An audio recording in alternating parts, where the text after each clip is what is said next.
Lifespans class. This is Dr. Ain coming for chapters 13 and 14, and we are now in the stage that most of you are probably in, and that is young adulthood.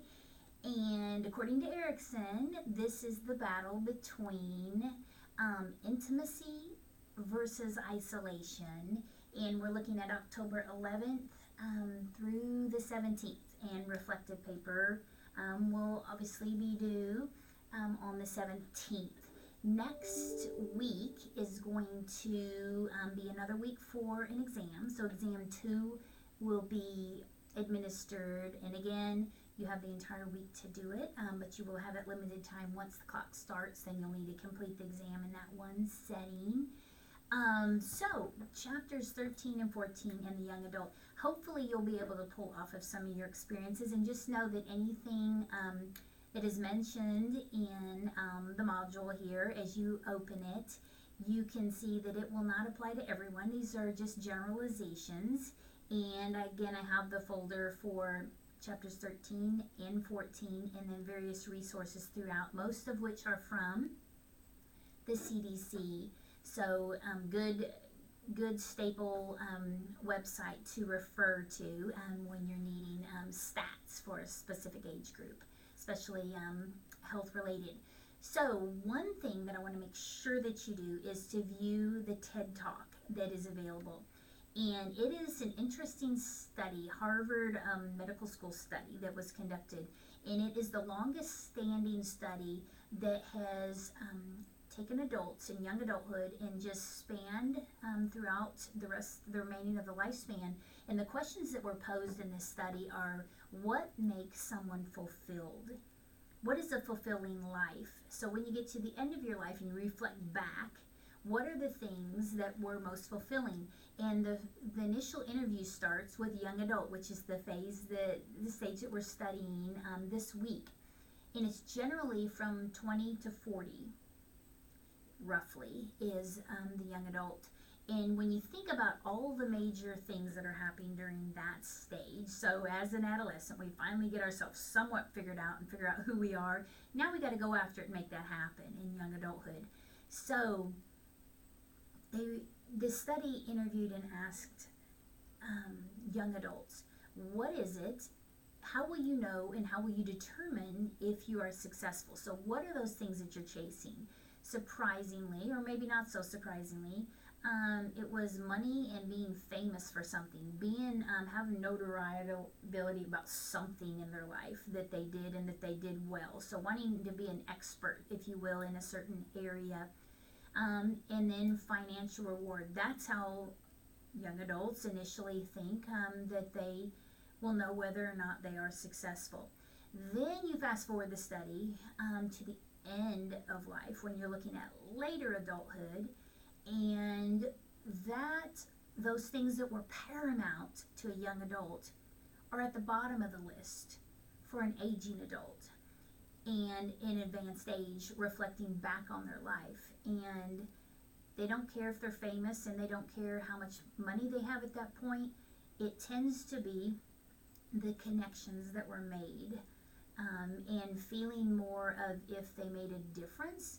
So if you have money and you're on the front cover of whatever media, that is great if you use that to actually make a difference. So if you feel in advanced age, when you are after retirement and you're in later adulthood and you're reflecting back and you think that you did not make a difference, that is what causes the stagnation that we hear about and we'll learn about later in a few weeks when we get to that stage.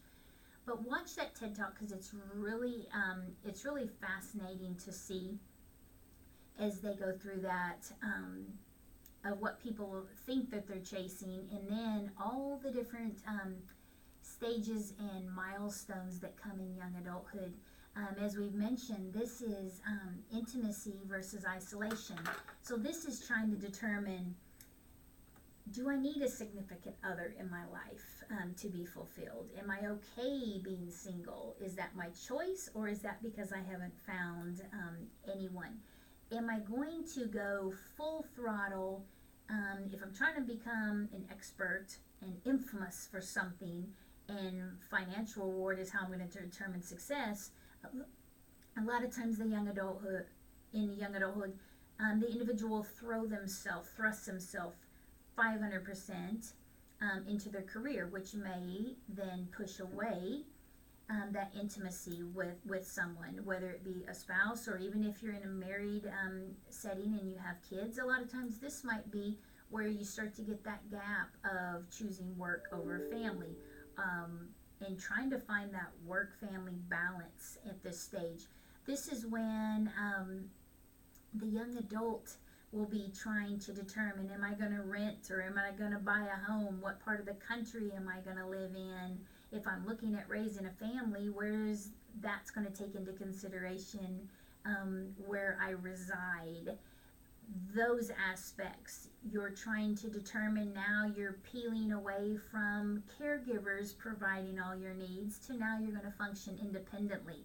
So that just further accentuates the fact that I need to bring in a profitable paycheck if I want to maintain a certain lifestyle for myself, or for my significant other, or for my family. You have to make those determinations. If I do have a family, are we going to do public or private school? Are we going to do activities? Or what element of what stage of lifestyle am I going to be able to provide for my family? And oftentimes trying to chase what we think we want, it further forces us into working more and taxing ourselves. Which brings me to another important stage for the young adult, and that is stress. Moving from an adolescent where, yeah, you have stressors, but ultimately you have hopefully a caregiver that's helping to kind of counterbalance that stress. As a young adult, when you go through college and then you transition into an independent state of being a hopefully responsible young adult, now you are assuming financial responsibilities. You're assuming now my medical care, insurance, all these things are falling onto me. So how am I going to prioritize that? Is that going to be a top priority for me? Or am I going to push that at bay and just chase things in the immediate, and knowing that consequences will follow both? So stress levels, surprisingly, are very high in the young adult, which is leading to why I think the second leading cause of death is suicide for this age group. So this is including college, and then as they transition out onto their own, taking those first jobs, and if they are pursuing a family, starting to embark on that new adventure as well. The leading cause of accidents or death is, which I just said, but accidents and intentional or unintentional accidents. And a lot of times we discuss that adolescents act and then think later. Now as young adults, they're trying to connect the dots, however, not realizing that some of the choices that they've made, even let's say for alcohol, for instance, now has become habits and are going to be hard to break in a setting where I have to show up for work on time now. I don't control whether or not I go to class and control my entire schedule. And now I have to show up not just one day, I got to show up every day. Every day of the week, and week after week after week, I have to show up. And now some of the habits that I had formed and things that I like to do and ways that I spent my time and choices that I make are not acceptable for a young adult, a young professional. So there's that little bit of rub, and just being accountable and answering to someone else. Sometimes I'm trying to meet a boss's expectations, especially if these are some of an individual's first jobs. They're trying to just learn to adult in this stage, and that can be stressful, and everyone deals with stress differently. So that is, in a nutshell, young adulthood. And I want to say there's differences in the brain of a young adulthood. And obviously, a 20-year-old is going to look much different, hopefully, than a 40-year-old. But in general, the amygdala is larger and more stimulated in a male. And that is with fear and aggression and purpose and passion and drive is the amygdala. Then we have the females, and the side, the portion of their brain that is being energized during this stage more significantly than in the male is the hippocampus. And this is the hub for emotion, memory formation, and just connections. So this where you can kind of see the waffle versus the spaghetti analogy. The female, everything is connected, and all memories and thoughts and feelings, they're all intertwined. So that's what the hippocampus and emotions are a huge deal for the female, whereas the amygdala and the aggression and the purpose and the drive kind of show the differences of maybe what you would be valuing during this stage of life. But you can go through both PowerPoints, and I think you're going to find some fascinating things. Also, again, I don't like to bash on Oklahoma, but if you look through, this is a very unhealthy stage.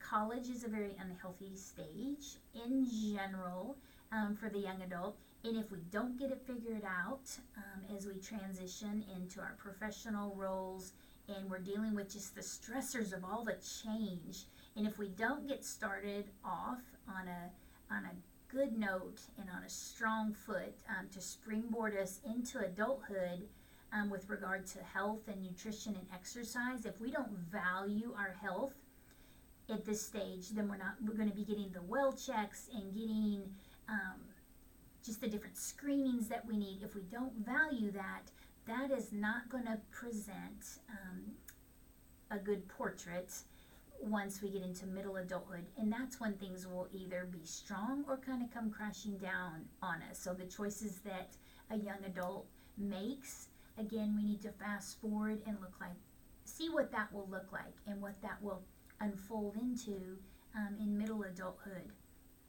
So take a close look at those and the secondary factors to just aging in general. Certain things will happen just because of our chronological age. However, if we accompany that with a poor diet, a poor lifestyle, lack of exercise, sedentary lifestyle, smoking, alcohol, y'all are starting to figure this out, aren't you? This is just part of it. Those are just secondary factors to aging. So take a close look at that. Have several things in there related to BMI, but just in general, we do not do well in this stage in the state of Oklahoma. So we got some work to do. Nothing that we can't counterbalance and make some progress towards, but we need to first identify the problem, and then we need to have a collaborative team trying to face that. And whether you're in nursing, you're in athletic training, if you're in speech path, if you want to be a coach, a teacher, whatever it is, we're going to come together with a collaborative effort, and we're going to help to strengthen this for young adults. Especially, you can make a difference and advocate for wise choices and healthy lifestyles as a student, and whereas I can come from a different perspective teaching in this environment and connecting with students. But this is at the early stage of young adulthood, and then as you transition later into approaching your 30s and in through your 30s, that again is all encompassing of young adulthood. So you can see how many large milestones are being hit and the importance of making wise choices with that. So just know there are PowerPoints available here. I will be giving some pointers as far as for heading into the exam 2 next week. Again, we have those 2 big assignments with the character presentation and then the research paper that are due at the end of the semester. And again, I have mentioned, love to have those early. Come meet me in my office. We can discuss those and you can chip away at it if you would like. I'd love to support you with that. There's also rubrics found on Harvey for those assignments, so you can do that. But just know that the reflective paper for intimacy versus isolation is going to be due Sunday by midnight. And knowing that intimacy is forming those connections, whether it's a significant other and entering into a unified marital relationship, or whether it is just the intimacy with you can even have that with just close friends or family members, but the intimacy where you are interconnected versus isolation when everything's going on around you and you're choosing, and some people don't need all that interaction and that stimuli in a large group, and that's okay as well. But the isolation when you feel like you're pulling back can actually, COVID did this also, being in the midst of a pandemic, it forced people into isolation that found out that that's not good for their mental health as well. So realizing that, being mindful of that, getting help when you need it, finding that balance of interaction and connection with those around you, and finding that support, and then just identifying the balance that you need individually as a young adult. If you have any questions or you have any concerns, or if any of this hits you in an uncomfortable spot and you just want to talk, you want to come and connect and need some resources, I can let you know resources that are available that may even assist you during this stage as well. Happy to help in any way, and I mean that sincerely when I say that, in any way. Course related or life related, can make an appointment with me. My QR code is on my email. You can scan that and book an appointment very easily there, or just send me an email, call, or stop by, and I would love to connect with you. Have a super week, guys. Bye.